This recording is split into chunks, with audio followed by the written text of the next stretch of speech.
Katta to'ng'ich farzandlar doim men yetakchiman, men majburman, men o'rnak bo'lishim kerak degan dastur asosida katta bo'lishadi.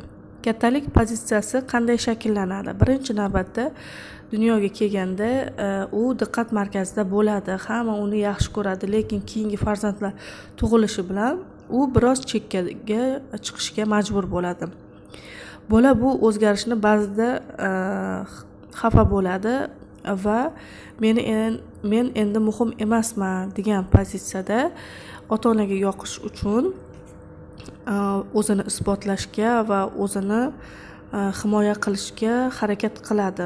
Eng avvalo mukammallikka juda ham intiladi. Men yaxshi bola bo'lsam, meni qabul qilishadi. Men uy ishlarini qilsam yoki men aqlli bo'lsam, 5 bahola olsamgina men qabul qilinaman degan e'tiqodda katta bo'ladi. Shuningdek, men javobgarman, ukalarimga qarashim kerak, ularga o'rnak bo'lishim kerak degan pozitsiyada katta bo'lishga shoshiladi. O'zini bolaligidan voz kechadi. Bu dasturning sababi ota-onani sen katta bo'lganing uchun ber ukalaringga, sen katta bo'lganing uchun mirosiga kel, sen kattasan, o'rnak bo'lishing kerak degan gaplari bolaga ta'sir qiladi.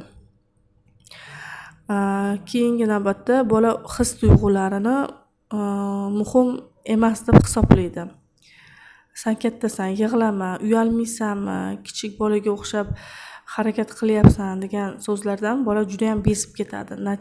Natijada keyinchalik his-tuyg'ularni ko'rsatmaslikka harakat qiladi.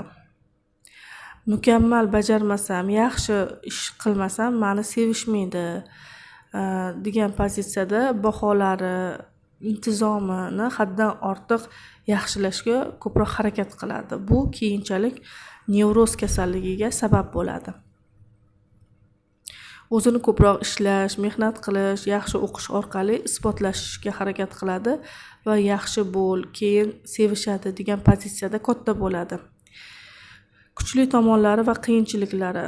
Javobgarlik hissi kuchli, o'zini haddan ortiq bosim ostida his qiladi.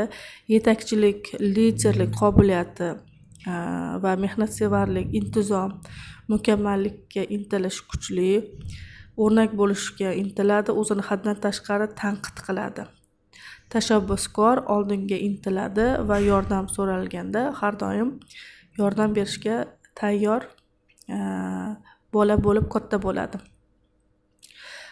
Ota-onalarga maslahat: katta farzandlar bilan qanday muomala qilish kerak?